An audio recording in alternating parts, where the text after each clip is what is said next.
Los pulmones del planeta se consumen bajo la sombra de la destrucción. Lo que antes era un paraíso de vida y biodiversidad, hoy agoniza entre el eco de los árboles caídos y los suelos áridos. La Amazonía, fuente de oxígeno y equilibrio, grita su desesperación, pero el gobierno, en un acto de sordera ambiental, persiste en políticas que intensifican su agonía. Las advertencias fueron ignoradas y con cada decisión errada, el dolor de la selva se transforma en la herida abierta de toda la humanidad. El panorama es desolador. Según el Instituto Nacional de Defensa Civil, los incendios han dejado 20 personas fallecidas y 165 heridos en todo el país. Además, 400 animales han muerto y más de 5.000 han sido afectados.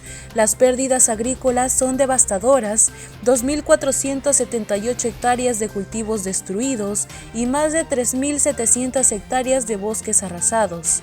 El peligro persiste, con 268 emergencias activas en 22 departamentos, siendo Cusco, Cajamarca, Huancavelica y Huánuco las más afectadas. El 14 de diciembre de 2023, el Pleno del Congreso aprobó por insistencia cambios que amenazan con incrementar la deforestación y afectar los derechos de los pueblos indígenas. Estos cambios a la ley forestal incluyen la suspensión de la zonificación forestal, lo que abre la puerta a la tala y quema indiscriminada de bosques, y la exclusión del Ministerio del Ambiente en los procesos claves de conservación.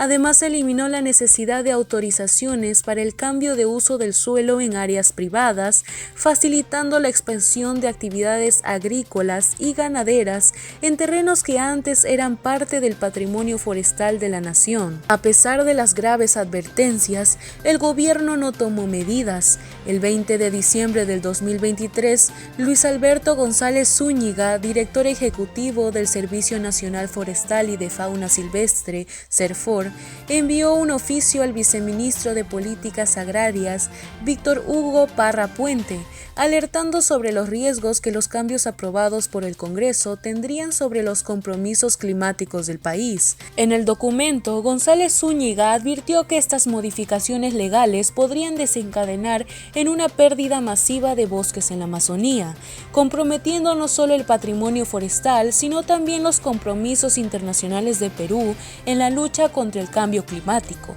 A pesar de esta advertencia por parte de SERFOR, el Ministerio de Desarrollo Agrario y Riego no emitió respuesta alguna. El 11 de enero del 2024, en plena madrugada, se oficializó la ley modificada a través de su publicación en el Diario Oficial El Peruano.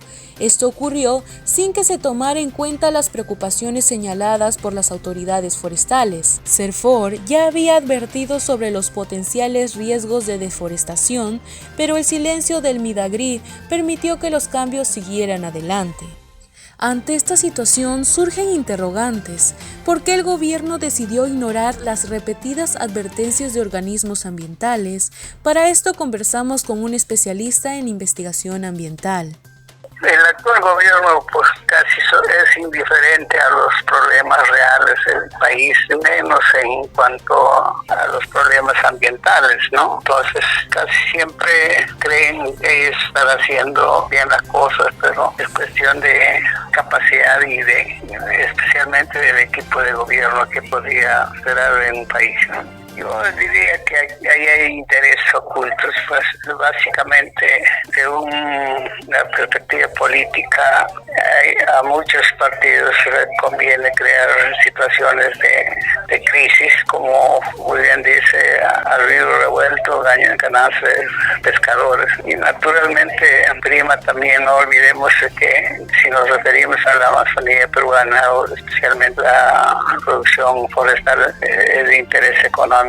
Ahí están las grandes empresas que explotan la madera, o sea, los madereros que llamamos, y luego después de los madereros no tienen interés de conservación de la cubierta vegetal, viene lo que nosotros llamamos los cajoneros, y después vienen los cocaleros, ¿no? Y el camino hacia la deforestación total de la Amazonía peruana. Yo diría, si vemos cómo la gestión del actual gobierno, pues ellos parece que no les interesa o no tienen interés en conocer bien cómo hacer cambios que realmente sean de interés, que preserven los recursos forestales, ¿no? La presión podría ser, en este caso, las grandes empresas, especialmente la producción de la farmacéutica y los cocaleros.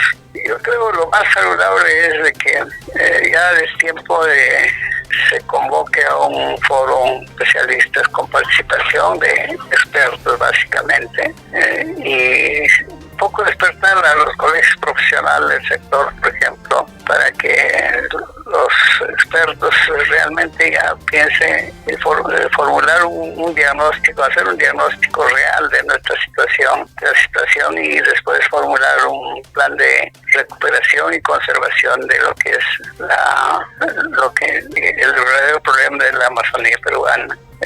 Y recordarles, por ejemplo, y ojalá que ellos se den cuenta de que, de acuerdo a los últimos estudios que tenemos, es de que la Amazonía peruana, por ejemplo, la Amazonía en general, ¿no? Ya ha dejado de ser pulmón del mundo, ¿no? La aprobación de estos cambios a la ley forestal ha generado un ambiente de incertidumbre y preocupación, con el peligro de que se pierdan miles de hectáreas de bosques y se afecten los derechos de los pueblos indígenas. La situación en la Amazonía peruana exige una respuesta inmediata. ¿Qué será del futuro de los bosques si no se toman medidas para revertir el daño antes de que sea irreversible?